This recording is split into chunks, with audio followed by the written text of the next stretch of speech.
वसुदेवसुतं देवं कंसचाणूरमर्दनं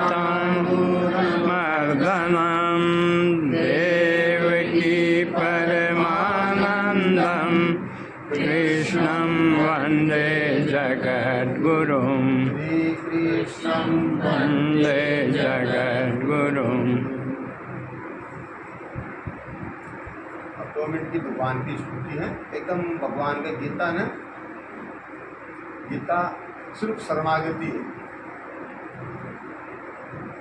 दादी जी को 10 दिन हुए और दादी जी को जैसे गीता जी अपन सभी सुना रहे थे, कितनी श्रद्धा थी।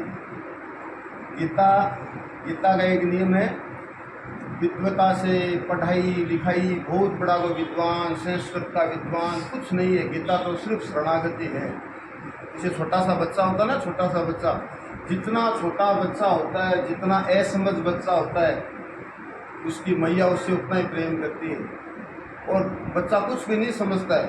और किसी की माता जी है, शादी में जाने के लिए एकदम तैयार हो रही है, एकदम नई साड़ी पहन के पूरे गहने गाने पर रवाना, और छोटा सा बच्चा अगर जैसे ही मान लो चिल्लाता है और वो कीचड़ में भरा भी हुआ है तो माँ नहीं देखती, माँ उसको गले लगा लेती है।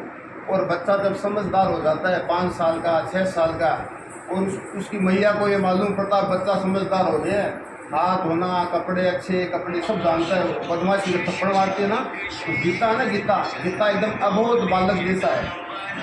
तो गीता में तो एकदम श्रद्धा हे भगवान, हम जैसे भी है सिर्फ हम आपके हैं। विद्वता, गीता में विद्वता, जो अगर विद्वान होते, बहुत आप देखिए पढ़े लिखे बहुत विद्वान होते हैं, वो भागवत कर लेते हैं, भागवत राम। गीता है ना, गीता से दूर से, गीता तो है अबोध बालक जैसा। इसलिए भगवान की 2 मिनट की स्तुति करके भगवत गीता का 9वें अध्याय का पाठ करें। तुम्ही हो माता पिता, तुम्ही हो बंधु सखा, तुम्ही हो माता पिता, तुम्ही हो बंधु सखा, तुम्ही हो साथी, तुम्ही सहारे, कोई न अपना सिवा तुम्हारे। तुम्ही हो साथी, तुम्ही सहारे, कोई न अपना सिवा तुम्हारे। तुम्ही हो नैया, तुम्ही के भैया, तुम्ही हो नैया, तुम्ही के भैया। तुम्ही हो बंधु सखा, तुम्ही हो तुम्ही बंधु सखा, तुम्ही हो। जो खिल सके ना वो फूल हम हैं, तुम्हारे चरणों की धूल हम हैं। जो खिल सके ना वो फूल हम हैं, तुम्हारे चरणों की धूल हम हैं। दया की दृष्टि सदा ही रखना, कृपा की दृष्टि सदा ही रखना।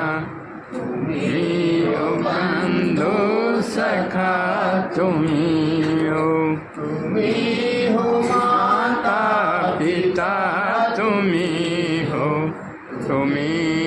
बंधु सखा, तुम्ही हो तुम्ही हो माता पिता, तुम्ही हो बंधु सखा, तुम्ही हो। अब भगवत गीता के 9वें अध्याय का पाठ करेंगे। भगवत गीता में 18 अध्याय हैं। भगवत गीता में 700 श्लोक मैं बता दूंगा आपको, पहले सुन लीजिए, बता दूंगा है। 9वां अध्याय भगवत गीता में 18 अध्याय, भगवत गीता में 700 श्लोक। और भगवत गीता पढ़ने के लिए 2 छंद या 2 राग की आवश्यकता है, एक अनुष्टुप छंद और एक अनुष्टुप और विष्णुप छंद। भवेध्याय में अनुष्टुप छंद भी आएगा और त्रिष्टुप छंद भी आएगा। अनुष्टुप छंद की राग और जो श्लोक है वो श्लोक हमें प्राय सभी को आते हैं। जो भी सनातन संस्कृति को मानने वाले हैं प्राय उनको वो श्लोक याद है और प्राय और जिसको याद भी नहीं है वो श्लोक सुना हुआ जरूर है। कौन सा श्लोक है? वसुदेव सुतं देवं कंस चाणूरमर्दनं देवकी परमानन्दं कृष्णं वन्दे जगद्गुरुं। ये हो गया अनुष्टुप छंद। और एक गीता जी में आता है त्रिष्टुप छंद। तो त्रिष्टुप छंद का जो श्लोक है और राग है वो भी अपन प्राय सभी को आता है, सबको याद भी है। वो कौन सा है? गजाननं भूतगणाधिसेवितं कपितजम्बो फलचारुभक्षणम् उमासुतं शोकविनाशकारकं नमामि विघ्नेश्वरपादपङ्कजम्। है त्रिष्टुप छंद, ठीक है ना। और अनुष्टुप छंद और त्रिष्टुप करते जितने भी श्लोक है वेद में, उपनिषद में, पुराण में, आदित्य स्तोत्र है, राम रक्षा स्तोत्र है, कोई भी वो या तो अनुष्टुप छंद में या वो त्रिष्टुप छंद है। तो गीता पढ़ने के लिए दो बातें हैं, दो छंद की राग आनी आवश्यकता है। कौन सी? एक अनुष्टुप छंद की और त्रिष्टुप छंद की। अब राग कौन सी? उसके लिए वसुदेव सुतं वाला अनुष्टुप छंद है और गजाननं भूतगण वाला त्रिष्टुप छंद है। दो श्लोक हो गए। दो श्लोक जिसको याद है और दोनों श्लोक की जिसको राग याद है वो गीता पढ़ने लग जाता है। शरत एक ही उसको क कबूतर का, ख खरगोश का, ग गाय का, घ घड़ी का, वड़े माने कुछ नहीं। और क था कि ये पूरी 12 खड़ी आनी चाहिए, उसको आते वो गीता सीख जाते हैं। कई बार होता है अपने को हिंदी भी पढ़नी आती है, इंग्लिश भी पढ़ लेते हैं, लेकिन संस्कृत पढ़ने नहीं आती। तो गीता के लिए मन में एक ही बात रखना है, ये भगवान श्री कृष्ण की मुख्य की वाणी है। भगवद गीता आज से 5754 वर्ष पूर्व कुरुक्षेत्र, जो अभी हरियाणा में स्थित है, कुरुक्षेत्र के मैदान में अर्जुन ने भगवान श्री कृष्ण को कहा, भगवान मैं युद्ध नहीं करूँगा। अपने सगे संबंधी, मामा, भाई, जीजा, फूफा, मामा का लड़का, पूरे गुरु, पितामह, परदादा, सरदादा सबको देख के अर्जुन ने सोचा, भगवान मैं अगर युद्ध में इनको अगर मार भी दूंगा और मैं युद्ध में जीत भी गया तो खून से सना हुआ राज्य मुझे नहीं चाहिए। अगर मैं जीत भी गया, परिवार में व्यक्ति मेहनत करता है, व्यापार करता है, अपने परिवार के लिए करता है, परिवार ही जब मर जाएगा, पहली बात तो मुझे इस बात का मालूम नहीं है मैं मरूंगा या ये मरेंगे। मान लीजिए मैंने इन सबको मार दिया और मैं जीत भी गया तो खून से सना हुआ राज्य मेरे किस काम का, इसलिए मैं युद्ध नहीं करूंगा। और धनुष बाण गिरा दिया।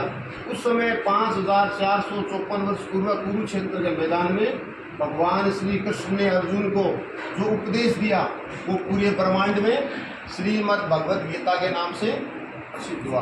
भगवद गीता अपने समय के दो सर्वश्रेष्ठ योद्धा, दो सर्वश्रेष्ठ दार्शनिक कवि और गृहस्थ जीवन में रहने वाले। भगवद गीता मूल रूप से जो गृहस्थी है ना, अपन लोग, गीता हमारे लोगों के लिए है जो गृहस्थ, क्यों? भगवान श्री कृष्ण और अर्जुन का संवाद है। भगवान श्री कृष्ण का पूरा परिवार, पोता, पड़पोता, दोहिता, दोहिती, पड़पोते, सड़पोते, और अर्जुन भी गृहस्थी, दोनों का आपस का संवाद है। तो भगवद गीता में 18 अध्याय, 700 श्लोक, 2 छंद, अनुष्टुप छंद और त्रिष्टुप छंद, भगवान श्री कृष्ण और अर्जुन का संवाद है। अब 9वें अध्याय का पाठ करेंगे, उससे पहले 2 मिनट का कीर्तन। अच्युतं केशवं कृष्ण दामोदरम् अच्युतनारायणं जानकी वल्लभम्।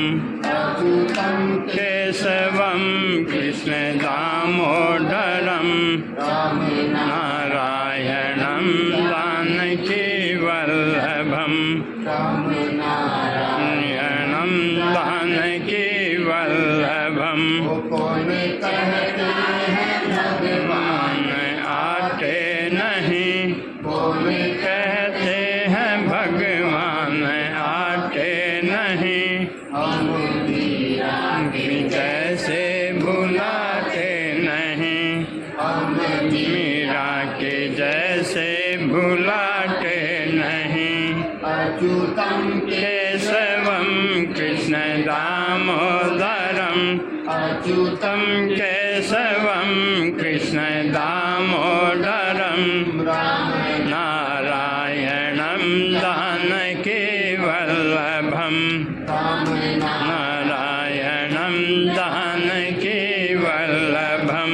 कौन कहते हैं भगवान आते नहीं, कौन कहते हैं भगवान आते नहीं, पैर शबरी के जैसे खिलाते नहीं, सबरी के जैसे खिलाते नहीं। अच्युतम केशवम कृष्ण दामोदरम, राम नारायणं जानकी वल्लभम।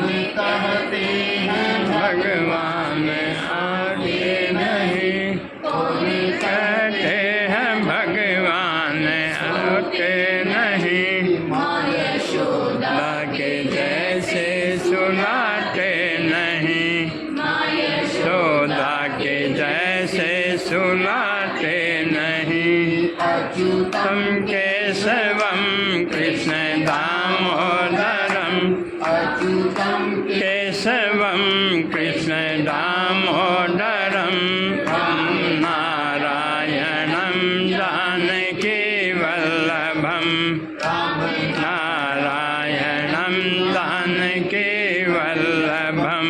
अच्युतम केशवं कृष्ण दामोदरम, राम नारायणं जानकी वल्लभम।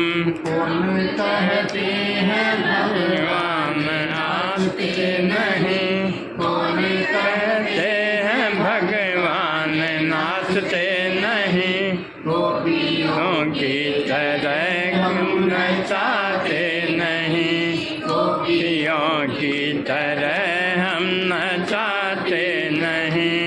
अच्युतम केशवं कृष्ण दामोदरम, राम नारायणं जानकी वल्लभम, नारायणं जानकी वल्लभम, राम नारायणं जानकी वल्लभम। भगवद गीता का 9वां अध्याय।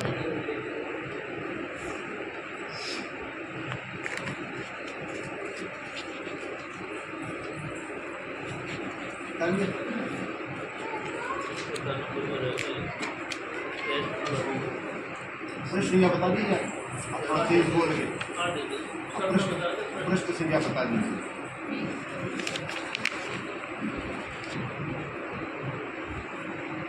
116।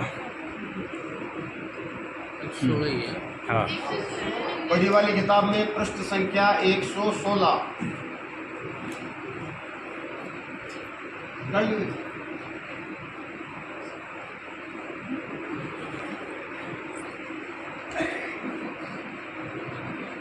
पहले करे शुरू में इसमें राग वही है, वसुदेव सुतम एवं कंसचाणूरमर्दनम्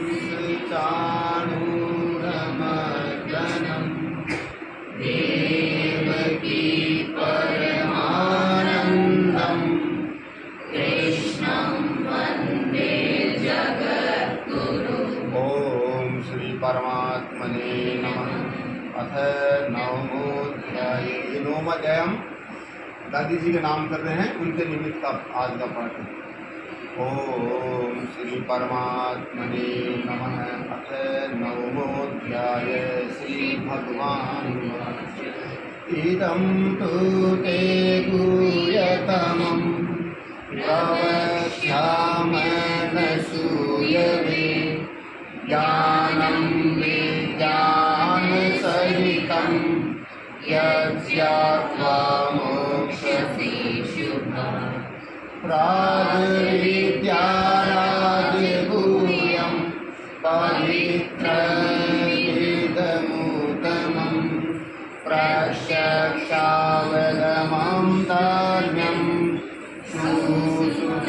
कर्तुमव्ययम्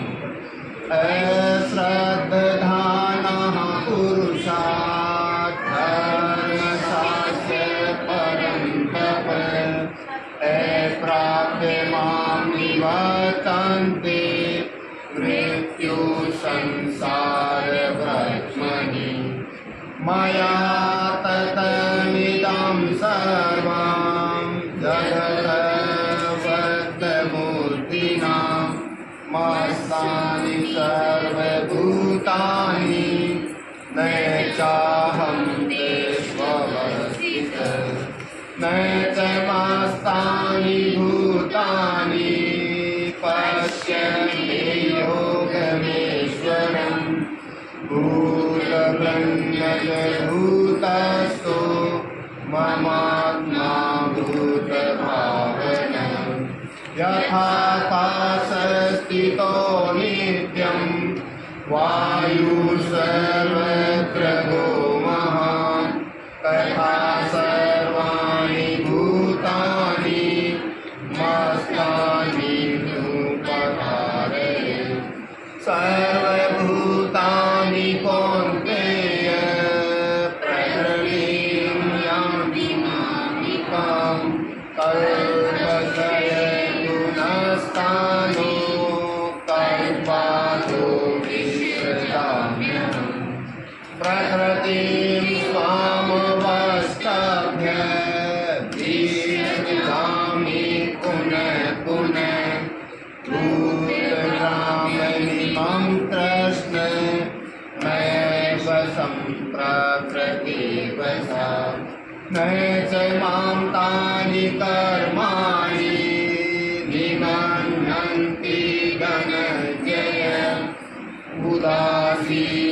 उदासीनवदासीन मसक्तं तेषु कर्मसु मया दत्तेन प्रकृति सूयते सर्वचरन् हेतुनानेन कौन्तेय जगन्ये परिवर्तते अवतान्ति मामूढा मानुषं तनुमाश्रितम् परम भावमजानन्तो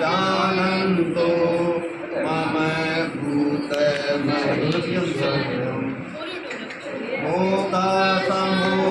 मोक्षसमोक्षकर्माणो भोगज्ञानाविचेतस रासक्तिमासुरीं चैव प्रकृतिं मोहिनीं सदा महात्मानस्तु मां वाच देवीं प्रकृतिमाश्रिता भजन्त्यनन्यमनसो ज्ञात्वा भूतादिमजयम् सततं कीर्तयन्तो मां यतन्तश्च नमस्यन्तश्च मां भक्त्या नित्ययुक्ता उपासते ज्ञानयज्ञेन साक्षन्ते यजन्तो मामुपासते एकत्रेण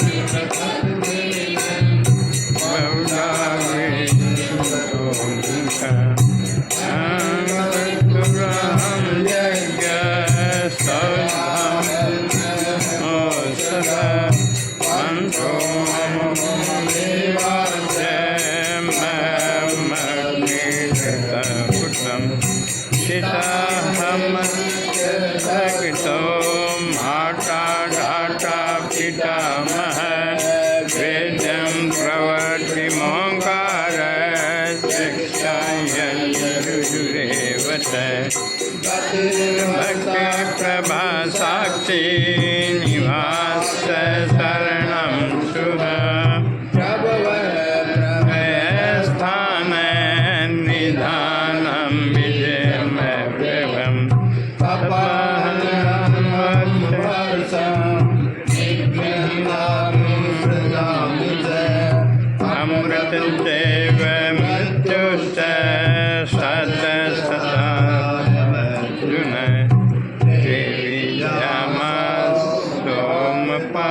भूत पापा यज्ञेता सर्वगतिं क्षयन्ते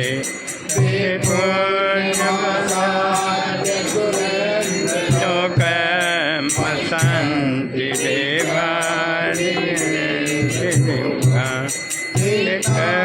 भूता सर्वलोकां विशालं विनय पुण्ये मृत्युलोकं विशन्ति एवं त्रयीधर्ममनुप्रपन्ना गता गता काम कामाय लभते। भगवान की विश्व प्रसिद्ध प्रतिज्ञा, अर्जुन जो भी भक्त अनन्य भाव से मेरी उपासना करता है मैं उसको अप्राप्त की प्राप्ति और प्राप्त की रक्षा करता हूँ। जो पिछले जन्म में हमारे जो प्रारब्ध किए हुए हैं अच्छे या बुरे, इस जन्म में हमने पिछले जन्म के अनुसार जीवन यापन करना पड़ता है। भले भगवान का भजन करो या मत करो, लेकिन जो भगवान का आश्रय रखता है, रामचरितमानस का आश्रय रखता है, गीता मैया का आश्रय रखता है, उसके लिए भगवान कहते हैं अर्जुन पिछले जन्म के व्यक्ति के कैसे भी कर्म हो, भले बुरे कर्म हो, बुरे कर्म का तो बुरा नतीजा इस युग में भोगना ही पड़ेगा, लेकिन जिसने भगवान का आश्रय ले लिया है वो पिछले जन्म के उसके सब गुनाह है भगवान माफ करते हैं। और अर्जुन अनन्य भाव से मेरी जो उपासना करता मैं उसको अप्राप्त की प्राप्ति और प्राप्त की रक्षा करता हूँ। भगवान की विश्व प्रसिद्ध प्रतिज्ञा 9वें अध्याय का 22वां श्लोक। अनन्याचिन्तयन्तो मां ये जन पर्युपासते तेषां नित्याभियुक्तानां योगक्षेमं वहाम्यहम्। यजन्ते श्रद्धयान्विता तेऽपि मामेव कौन्तेय यजन्ते विधिपूर्वकम्। अहं हि सर्वयज्ञानां भोक्ता च प्रभुरेव च न तु मां विजानन्ति तत्त्वेनाश्चन्ति वन्ति ते यान्ति देवप्रसादेन ते पाटिवता भूतानि यान्ति भूतेजा यान्ति मेध्याजिनोऽपि माम्। 26 श्लोक में भगवान कहते हैं अर्जुन जो भी भक्त प्रेम से मुझे पत्रम यानी पत्ती, पत्रम पुष्पम यानी फूल, पत्रम और फल और जड़ तो सदा मैं उसे साकार प्रकट रूप से ले लेता हूँ। यहाँ पे भगवान ने कहीं भी स्वामिनी की या कुछ भी बात की पत्रम यानी पत्ती, पत्ती चढ़ाई थी द्रौपदी मैया ने, दुर्वासा ऋषि उनके घर में भोजन करने के लिए आते हैं पत्ती, पत्रम और पुष्प जैसे गजेंद्र मोक्ष में आता ना हाथी, भगवान विष्णु के कमल का फूल चढ़ाता है और मगरमच्छ और हाथी की लड़ाई होती है, भगवान प्रकट होते हैं और मगरमच्छ को मार। पत्रम पुष्पम फल, फल किसने चढ़ाया था? सबरी मैया ने चौथे बेर खिलाए थे ना। और भगवान सूर्य सबसे ज्यादा प्रसन्न कब होते हैं? सुबह पहले सूर्य उगने से पहले भगवान सूर्य को हम अर्घ देते हैं।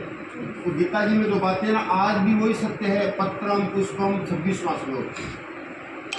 पत्रम पुष्पम फलं तोयं यो मे भक्त्या प्रयच्छति तदहं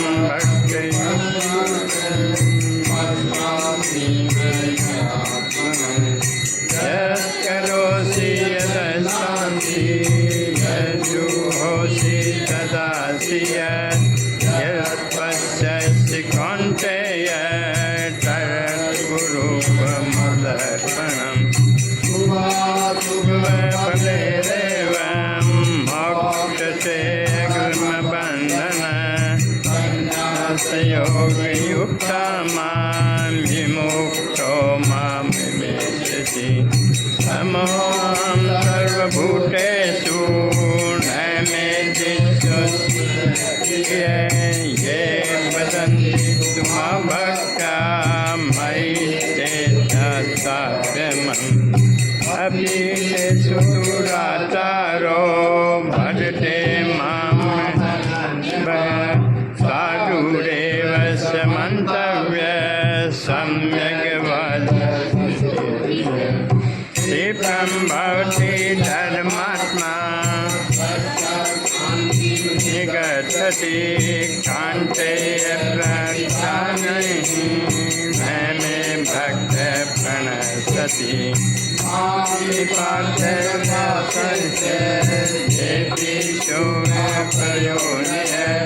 श्रियो वेशता शुद्धा सेति यान्ति परागति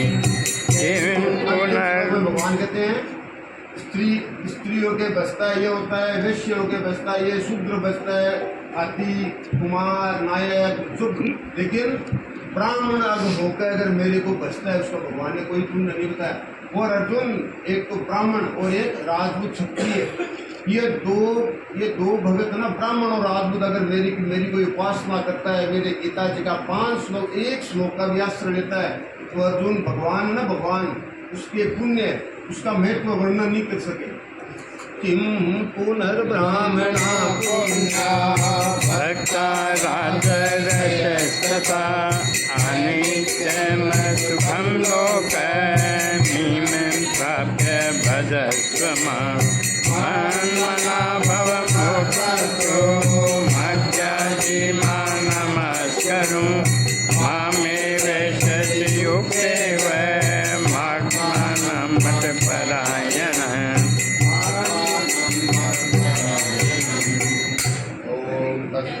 श्रीमद्भगवद्गीतासु उपनिषत्सु ब्रह्मविद्यायां योगशास्त्रे श्रीकृष्णार्जुन संवादे राजविद्या राजगुरु योगनामयोगोऽध्याय। राधे कृष्णा राधे कृष्णा कृष्णा कृष्णा राधे राधे राधे राम राधे श्यामा श्याम श्यामा राधे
राधे राधे कृष्णा कृष्णा राधे राधे राधे श्याम राधे श्यामा श्याम श्यामा राधे राधे राधे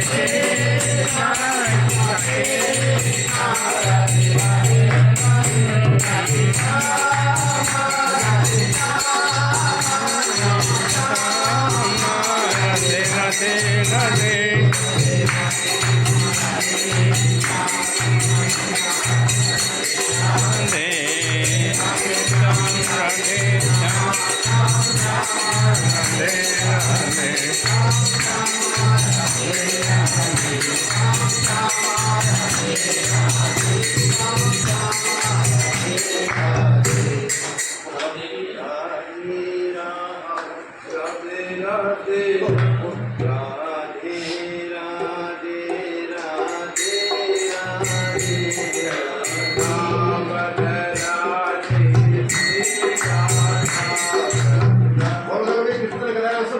बोल गया बोल थे हाँ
राधा श्री राधा राधा श्री राधा श्री राधा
तुम्हारी गीता में क्या जादू भरा हुआ तुम्हारी गीता में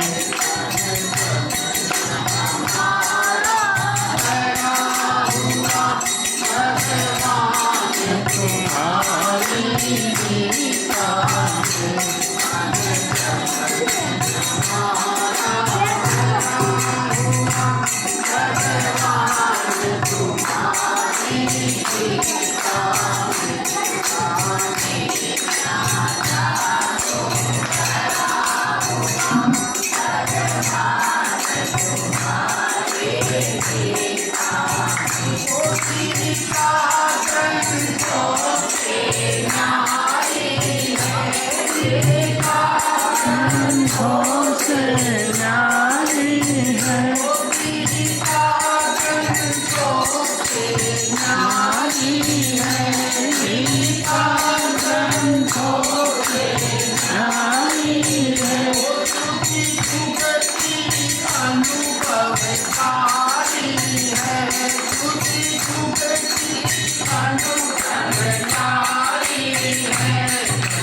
जीवन है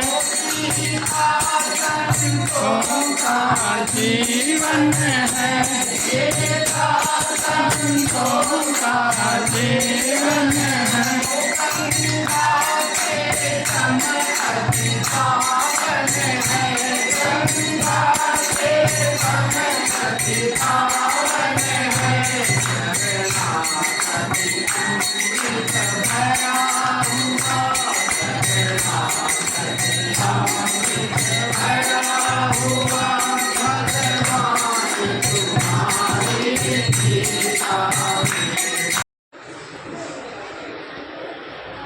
कई बार गंगा जी का दूध से नाम लेते हैं।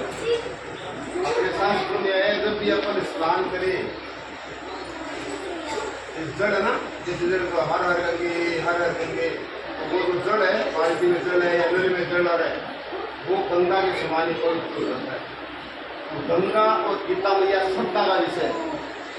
एक बार एक बालक था, वो बालक सत्संग में जाता था, अपने माता पिता से गंगा जी के बारे में बात सुनता था कि दूर से भी गंगा को 3 बार बोले हर हर गंगे, हर हर गंगे, हर हर गंगे, तो सब पाप भूल जाते और वो एकदम धर्मात्मा हो जाता है। बच्चा वही में पढ़ता था, घर वाले उसको महीने के 100 रुपये 50 रुपये देते थे। उसके दिमाग में एक ही बात बैठ गई कि इतने दूर गंगा मैया हरिद्वार में है, कलकत्ता में, ऋषिकेश, इतनी दूर से गंगा मैया का नाम लेने से मन अगर पवित्र हो जाता है और हजारों जन्मों के, इस जन्म के नहीं, इसके पूर्व के जितने जन्म थे उस जन्मों के पाप भी अगर नष्ट हो जाते हैं तो क्यों न पैसे इकट्ठे करके और पैसे इकट्ठे हो जाएंगे, हम हरिद्वार या ऋषिकेश जाएंगे, ऋषिकेश जाके गंगा मैया में स्नान करके आएंगे। तो दूर से हर हर गंगे रोजाना उसके मन में ये विश्वास हो गया कि मेरे पाप तो नष्ट हो गए हैं, लेकिन पैसे इकट्ठे करके ऋषिकेश जाऊंगा, गंगा मैया नहाके आऊंगा। करते करते साल 2 साल में पैसे इकट्ठे हो गए।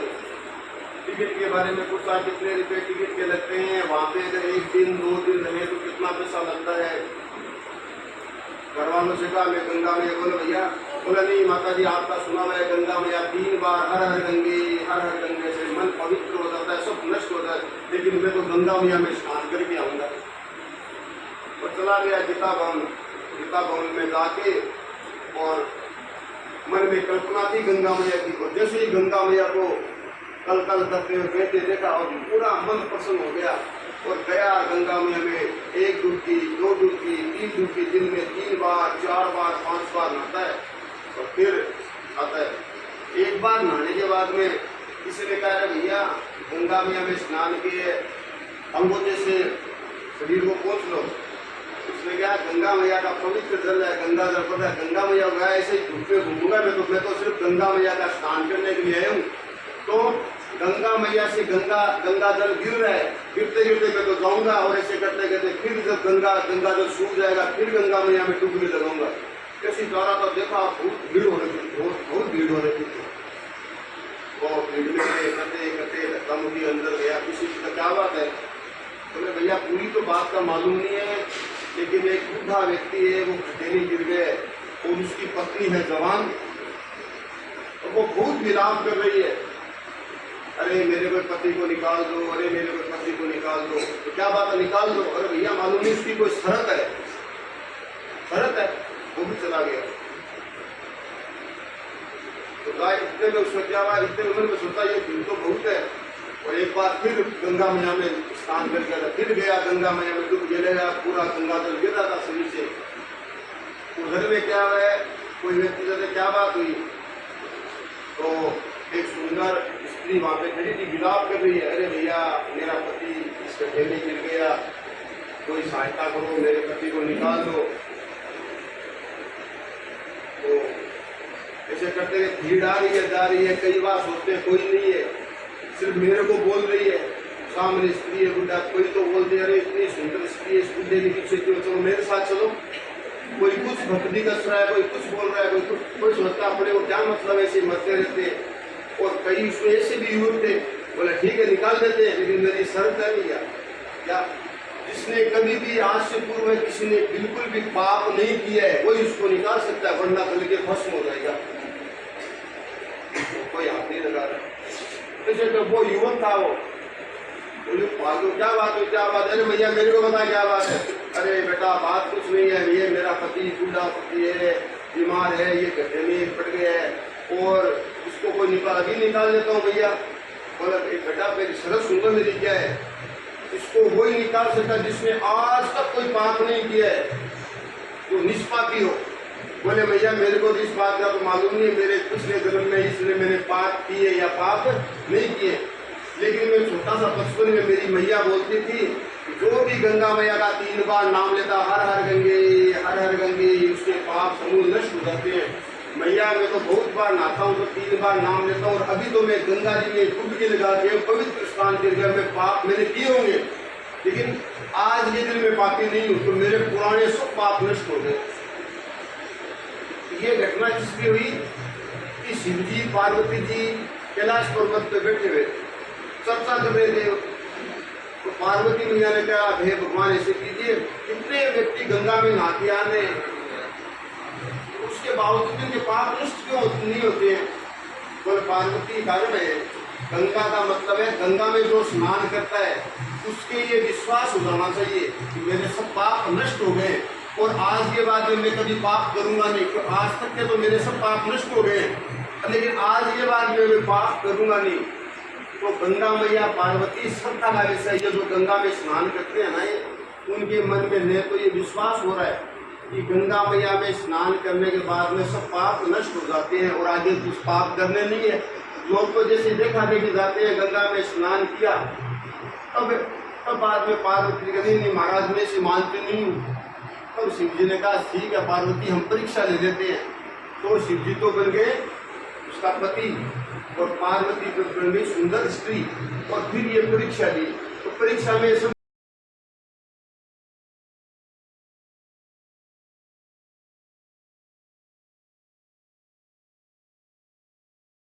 गंगा और गीता। हाँ, और 5 बजे और कल्पना कीजिए एकदम गंगा मैया कल कल कल कल करते हुए बह रही है एकदम। और वही गंगा मैया है जहाँ पे एक बार ध्रुव जी महाराज ने तपस्या की थी। ध्रुव जी महाराज तपस्या कर रहे थे इस गीता भवन का, जो सामने की जो गीता भवन है वहाँ पे गंगा मैया बहुत आवाज़ कर रही थी। तो ध्रुव जी ने सोचा मैं भगवान ध्रुव जी कौन सा मंत्र पढ़ते थे? ओम नमो भगवते वासुदेवाय नमः। वही मंत्र का जाप कर रहे थे, लेकिन वो गंगा मैया की तल पर ध्वनि आ रही थी। ध्रुव जी जाने लगे तो गंगा मैया प्रकट हो गई। गंगा मैया ने कहा भक्त का बोले मैया मैया, जब भी भगवान का ध्यान तुम्हारी बहुत ज्यादा शोर है। उस दिन से गंगा मैया ने प्रण किया कि ये 1 नंबर जो झूला है राम झूला से लेके गीता भवन नंबर 3 तक गंगा मैया एकदम शांत है। कोई स्थान है जहाँ पे गुरु जी महाराज ने तपस्या, आज भी गंगा मैया वहाँ शांत है एकदम। तो वहाँ पे गंगा मैया एकदम बह रही है और हम सभी वहाँ पे गंगा मैया में स्नान करते हैं और 3 डुबकी लगा के हर हर गंगे हर हर गंगे हर हर गंगे।